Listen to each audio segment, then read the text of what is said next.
El tercer factor que afecta la velocidad de una reacción química es la temperatura que tenga el sistema. Básicamente, se considera que a mayor temperatura, mayor va a ser la velocidad de reacción. ¿A qué se debe esto? A que cuando se aumenta la temperatura, se aumenta la energía cinética de las partículas. ¿Sí? Y al aumentar la energía cinética de las partículas, pues básicamente ellas van a poder moverse más, van a poder chocar más, generar un número mayor de colisiones y eso va a permitir que se rompan y se generen enlaces para aumentar la velocidad de la reacción. Entonces, al aumentar la temperatura, esta velocidad también aumenta y lo podemos ver con varios ejemplos. En la diapositiva tenemos dos. Uno que se refiere a la temperatura de los insectos, que está relacionada con los cambios de temperatura en el ambiente. Entonces, ellos tienen que cumplir unas funciones a nivel bioquímico, como todos nosotros, a nivel de nuestro organismo hay una serie de reacciones químicas y esas reacciones no se pueden llevar a cabo de la misma manera si las temperaturas no son acordes a lo que necesitan las enzimas, que son los catalizadores biológicos, para poder trabajar. Entonces, la energía o las reacciones que se llevan a cabo al interior del organismo varían de acuerdo a esto. En el caso, por ejemplo, de las abejas, eh, tenemos que la actividad de las abejas es inferior en el invierno con relación al verano. ¿Por qué? Porque las temperaturas son bajas en el ambiente y ellas tienen reacciones bioquímicas más lentas, lo que les impide realizar sus labores con la misma velocidad con la que la hacían inicialmente. Tienen menos energía. Es debido a las temperaturas. Por otro lado, también podemos evidenciar, como está ahí en la diapositiva, el caso del carbón y la gasolina. Si el carbón y la gasolina están a bajas temperaturas o a una temperatura ambiente, ¿cierto? Si tenemos, por ejemplo, un trozo de carbón, ahí simplemente a una temperatura ambiente no pasa nada. No hay ninguna reacción, no pasa nada con este carbón.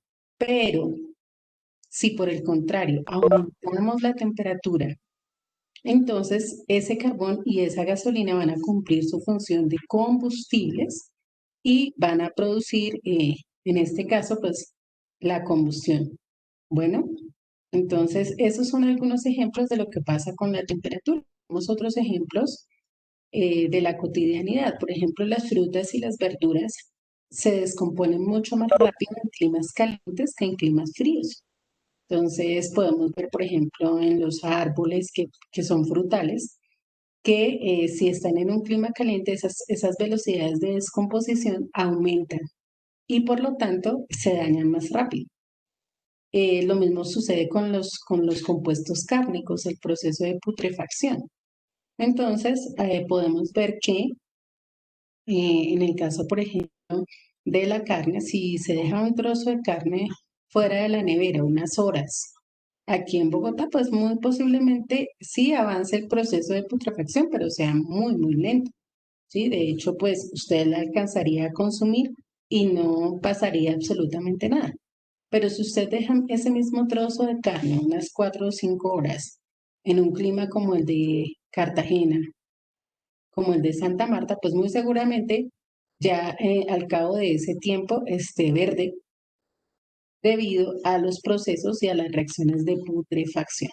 Entonces, al aumentar la temperatura, aumenta la velocidad de la reacción. Vemos en la preparación de un agua de panela. Si usted coloca una pastilla de agua de panela en una cantidad de agua en el clima de Bogotá, pues eh, muy seguramente pues esa pastilla en algún momento se va a disolver y le va a generar la agua de panela, pero ese proceso va a ser lento, ¿cierto? En cambio, si usted lo pone en la estufa, es cuestión de 5 o 10 minutos, dependiendo de la cantidad que usted haya puesto. La temperatura aumenta la velocidad de la reacción. ¿Listo? ¿Nos quedó claro? Entonces tomamos el apunte, no es necesario colocar todo al pie de la letra, pueden simplemente hacer un resumen de lo que está allí consignado en la diapositiva. Si tienen alguna pregunta, pueden hacer. El siguiente factor que afecta también la velocidad de la reacción química es la concentración de los reactivos. ¿Y por qué de los reactivos y no de los productos?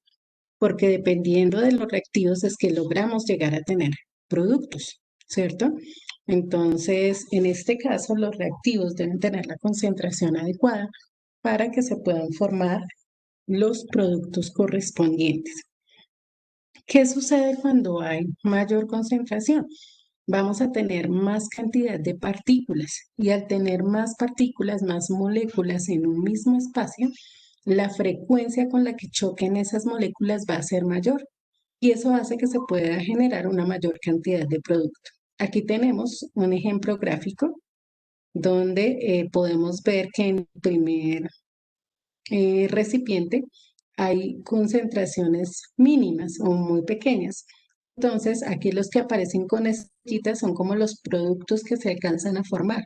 Entonces, así también es muy poco el producto que se genera cuando tenemos poca cantidad o poca concentración en las partículas. De igual manera, si por el contrario tenemos una concentración mayor, como lo muestra la figura de la derecha, vemos que se forma más producto debido a que hay mayor cantidad de choques y frecuencia de esos choques en las moléculas que se encuentran allí.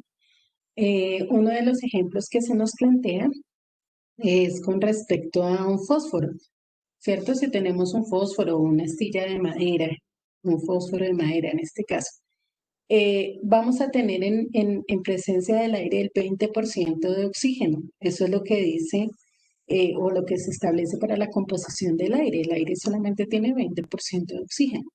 En cambio, si en vez de tener aire tuviéramos oxígeno puro, no solamente tendríamos una llama controlada que se va quemando poco a poco, sino que toda la madera se inflamaría, ardería agresivamente porque la concentración de oxígeno es mayor. No es lo que hay en el aire, sino que ya sería oxígeno puro.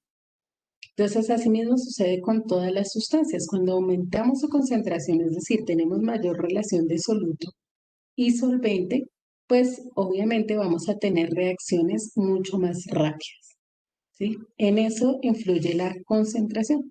Tomamos el apunte, no hay necesidad de hacer los dibujos, solamente era para ilustrarles de qué se trataba. La ley que explica esta relación se llama ley de velocidad de reacción y, vuelvo y le repito, aplica para la concentración. Entonces lo que hace es determinar cómo varían las reacciones dependiendo de la concentración de los reactivos.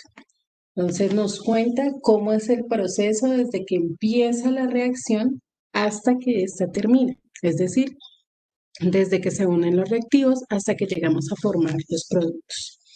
Esta ley es o la expresión de esta ley es experimental, es decir, no es algo que esté establecido de manera teórica para cada reacción.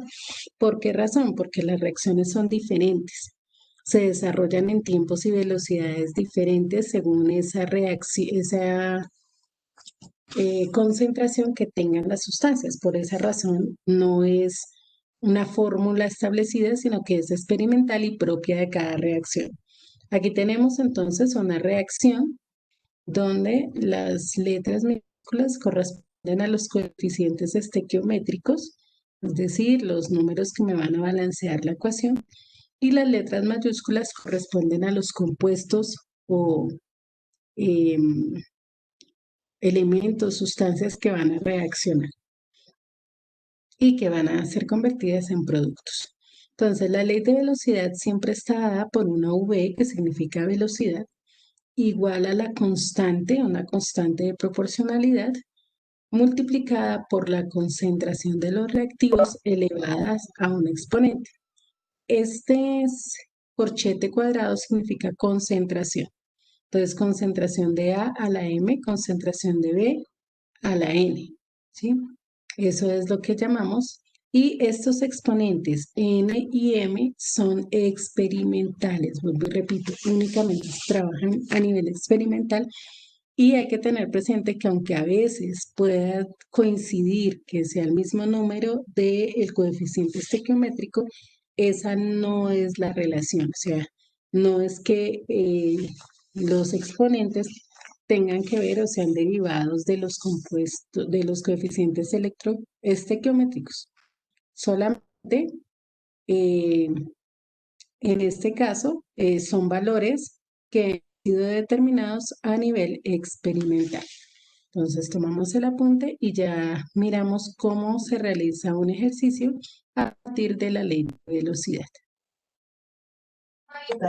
Vamos a mirar ahora un ejemplo de un ejercicio con respecto a la ley de velocidad, cómo influye la concentración o el cambio de concentración con la velocidad de una reacción. Vamos a dar un minutico que hay unos estudiantes que faltan y ya continuamos. Miremos el ejemplo.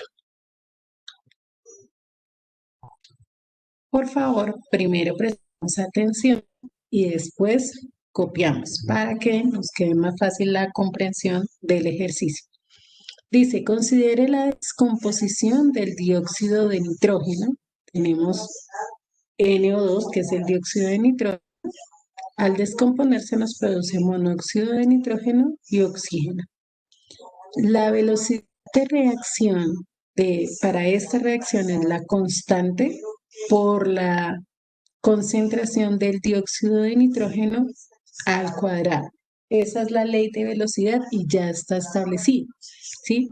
Por eso les decía que siempre en un ejercicio la ley de velocidad no la van a dar porque pues necesitamos que ya esté determinada. Dice, ¿cuál será el efecto sobre la velocidad de descomposición si la concentración de NO2 se duplica de 0,1 molar a 0,2 molar? Entonces nos preguntan, ¿cómo va a cambiar la velocidad si yo duplico la concentración? Esa es la pregunta. ¿Cómo varía la velocidad si yo duplico la concentración? Entonces miramos acá, partimos de la velocidad de la reacción original, que en este caso es cuando tengo una concentración de NO2 de 0,10 molar. Ahí empezamos. Entonces la velocidad que es igual acá por la concentración de NO2, que en este caso es 0,10 molar, al cuadrado. ¿Por qué al cuadrado? Porque aquí lo dice. La ley dice que en este caso es al cuadrado. Entonces 0,10 por 0,10 me va a dar 0,010 moles o molar al cuadrado, 0,010 molar al cuadrado. En el caso de la velocidad de reacción, cuando el dióxido de nitrógeno es 0,20 molar, entonces la velocidad me va a quedar como K por 0,20, porque esa es la concentración que tengo ahora, al cuadrado. Y eso me da 0,040 molar al cuadrado. Entonces, la velocidad de descomposición, fíjense que pasó de 0,01 a 0,040. 0,01 a 0,040. ¿Qué quiere decir eso? Que la velocidad de descomposición será 4 veces mayor que en la original. 4 veces mayor que la velocidad inicial, utilizando la velocidad para determinar la cantidad de sustancia o el ritmo con el que se va a formar esa nueva sustancia. Para hallar la velocidad de descomposición, lo que hacemos es dividir la mayor sobre la menor, ¿sí? O la última más bien sobre la primera. Y eso me va a dar 4. Eso es lo que me indica que es 4 veces. Adicional, también lo puedo expresar de la siguiente manera. Podría decir que al duplicar, perdón, lo que hicimos fue duplicar la concentración. al duplicar la concentración,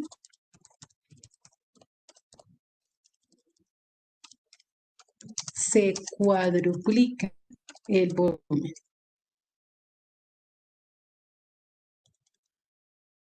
Se cuadruplica el volumen, es decir, aumenta, la velocidad. Es decir, aumenta 4 veces con relación a lo que estaba inicialmente. Si yo duplico la concentración, se cuadruplica la velocidad. ¿Alguna pregunta de este ejercicio?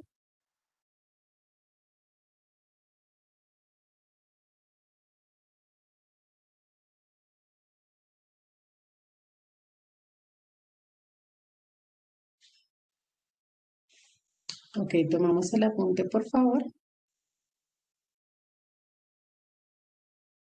Y ya continuamos con otro ejercicio.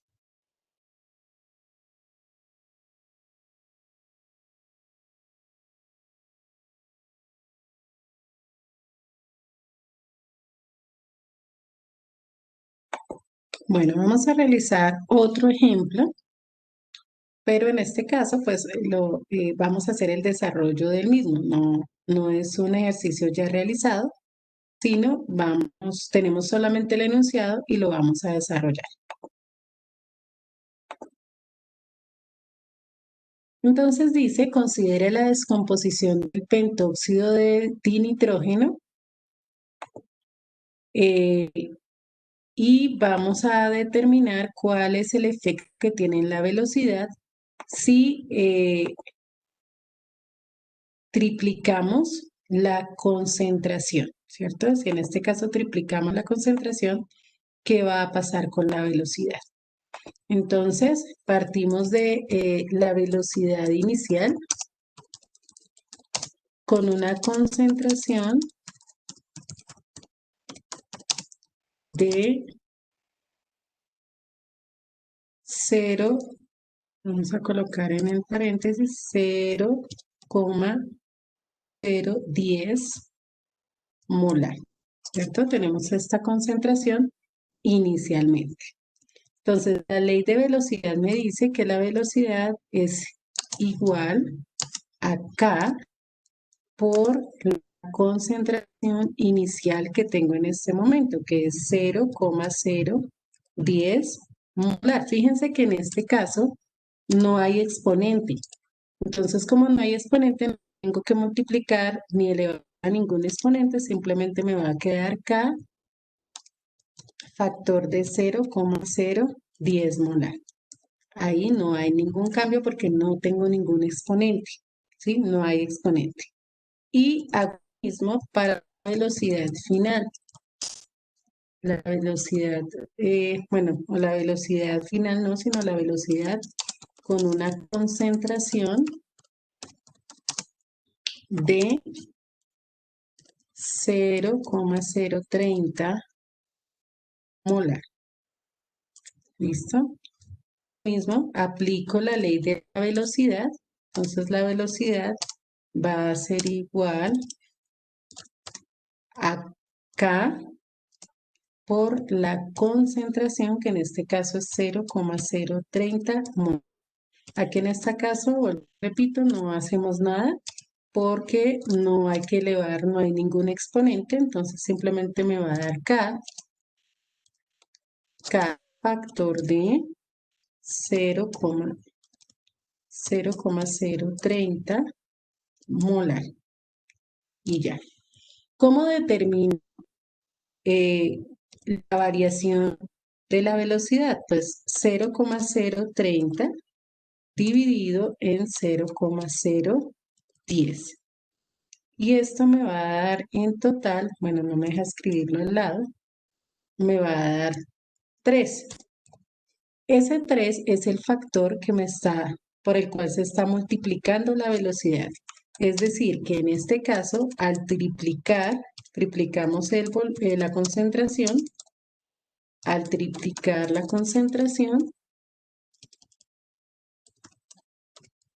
de igual manera se triplica la velocidad. ¿Por qué? Porque el número que me dio fue 3. Entonces, eso implica triplicar. Entonces, al triplicar la concentración, se triplica también la velocidad. Y eso es todo. Eso es lo que se hace en un ejercicio. Para la velocidad inicial con la concentración inicial, para la otra velocidad con la nueva concentración, se determina la ley de velocidad y se divide el último en el primero y eso me va a decir cuántas veces aumentó la velocidad de la reacción. Tomamos entonces el apunte de este ejercicio. Si hay preguntas, las pueden hacer.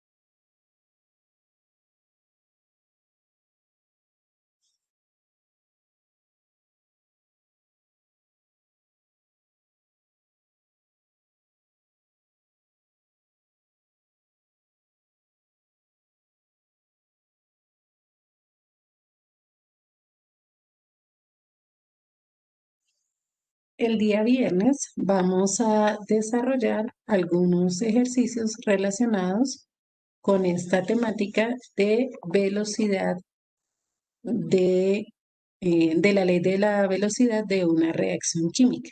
¿Listo? Entonces, para que por favor el viernes tengan a disposición su calculadora para el desarrollo de esta actividad dentro de la clase. De igual manera, pues ya con esta parte damos por finalizado. Voy a dejar obviamente abierto para que puedan terminar de tomar el apunte y a medida que van ir retirando, que tengan excelente resto de día, que Dios los bendiga.